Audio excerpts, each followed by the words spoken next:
Флайбордът ни привлича погледите на всички плажуващи, независимо от възрастта. Смелчаци, обути в специалните души и ръковатки, се издигат във въздуха над морето по водна струя, която се подава в джет.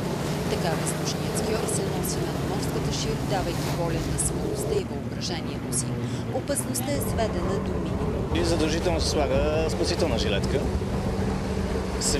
Самото устройство долу, което е платформата, също е плаваемо и задържа самия човек над водата.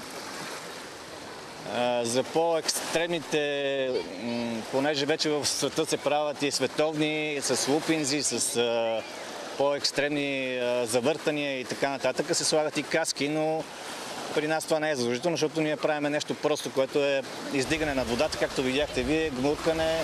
Преди да се пристъпи към екипирането, всеки желаещ да се издигне над морето преминава инструктаж, последван от подписване на декларация, с която удостоверява, че има навършени 18 години.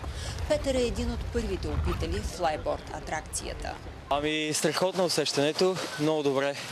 Много добро екстремно чувство. Просто препоръчвам го на всеки да го пробва, защото Адреналинът се качва. Адреналинът е много, много висок, да.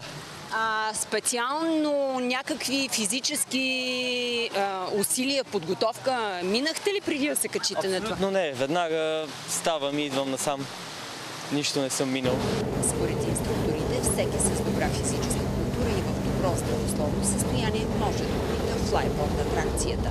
Ако дойде примерно при вас жена или мъж на средна възраст, който няма тренирано тяло във фитнеса, бихте ли му препоръчали да се качи? Специално за това може да се пробва. Желание има ли човек, всичко се получава, но времето е пари в този случай и ако има и достатъчно средства, би го препоръчал.